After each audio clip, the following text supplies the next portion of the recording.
Hi guys, let's discuss important pedagogy approaches, and these are the common pedagogy approaches you mostly comply into the classroom.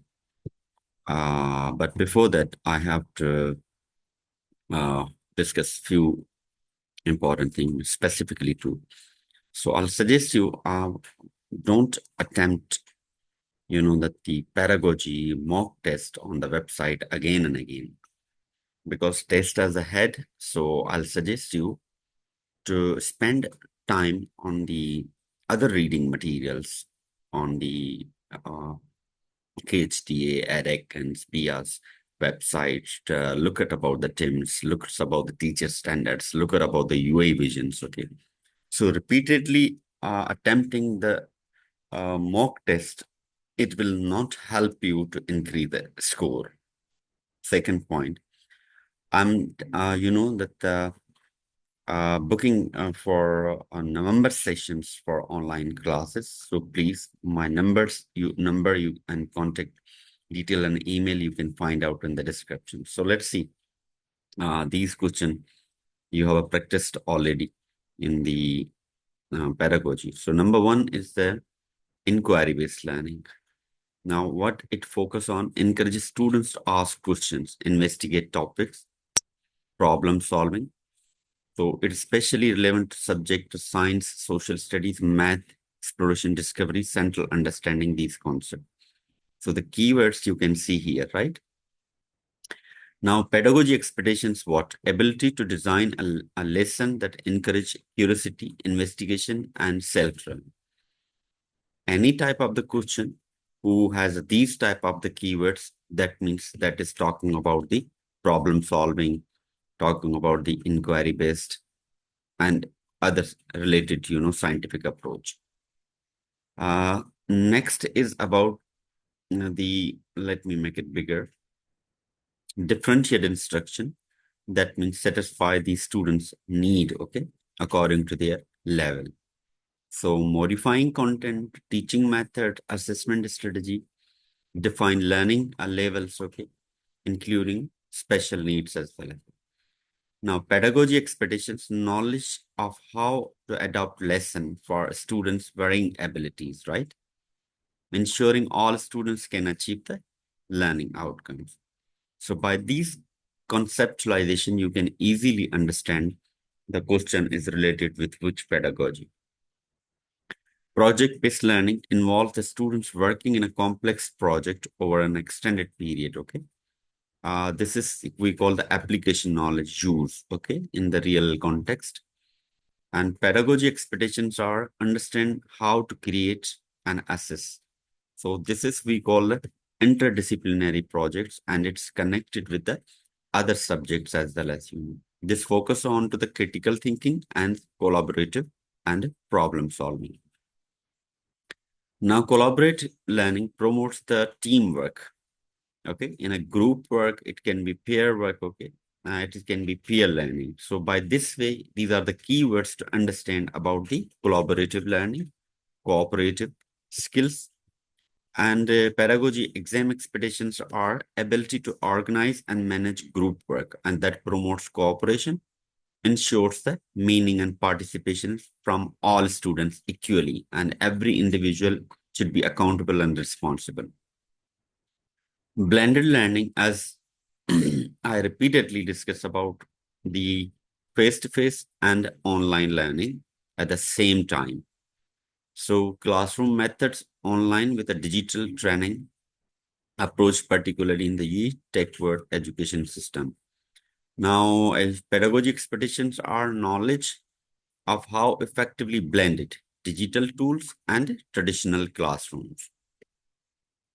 Second one is a culturally responsive teaching. Focus on recognize integrating students' cultural background.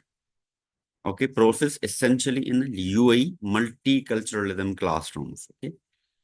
Pedagogy, awareness about the other cultural dynamics in the classroom, various and diverse backgrounds. Okay.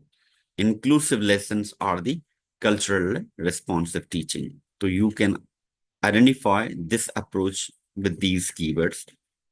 flipped classroom while you are switching the classroom from traditional classrooms, right? Second thing for pedagogy expeditions for how to structure flipped classroom lesson, it's active learning, right? So when you are switching the classroom, that means you are letting the children to be responsible and take the learning responsibility. As I said, experiential learning and experimental learning. Experimental learning focuses on the observation. Experiential learning focuses on the direct experience, reflection, particularly useful in the science lab and geography, field works, and other types of the experiences. It focuses on, pedagogy expectations to design hands-on learning, because experience, you can do it by yourself. Hands-on experiences allow students to reflect what they learned through real-life applications. Okay. Constructive approach, as I said, constructivism, social constructivism, that means creating something new. So adding information into the existing experiences. Okay. So create competence in creating lessons. You can easily identify the constructive approach. Behaviorist approach, just like we have the Thorndike's law, and we have the Ivan Pavlov operant condition, reward and punishment, instrumental conditions. These are the behaviorist approach, right? Knowledge of the basic behavior management strategy, create a positive learning environment. Competency-based learning, it is especially on specific skills, just like we are doing the mastery level into the certain skills. Okay. Understanding how to design lesson that allows students to demonstrate their competency and how to assess these appropriately. Means, again, validity. A universal UDL, universal design for learning, ensures that lessons are designed to accessible to all students, including those with disabilities and learning difficulties. So this is we call the universal. That means giving all equal opportunities to all levels of the learning. Familiarity with creating adaptable lessons that cater the needs of all learner and aligns with the UE inclusions policy. Very common Socrates method of the teaching, that's like asking questions. That's the Socrates method teaching, okay, in simple words. Ability to use the questions effectively to challenge students' thinking and engaging them in a meaningful discussion. Gamification or game-based learning. It is always repeated into the exam. Use elements of gaming, engaging students' learning, particularly appealing in cycle 2 and cycle 3. It is especially relevant subjects like math, science, and language. Understanding how to incorporate gamified activities into the lesson to motivate students to make learning more interactive. Last but not least, problem-based learning, PBL. Students learn with the real-life problems and which helps to develop analytical and critical thinking. So you always be aware that problem-based learning is always the problem and analytical. It focuses on the critical thinking, ability to design problem-based scenarios that acquires students' research collaborative.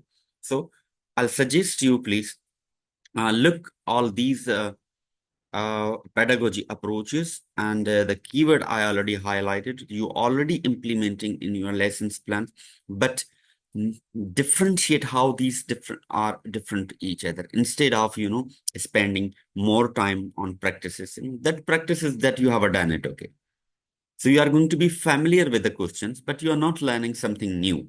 So try to expand the information and especially these practices at your classroom. So keep connected. I'll be posting more videos about that. Okay. Till that, take care, and we'll be meeting in the next lesson. Thank you so much. Stay blessed.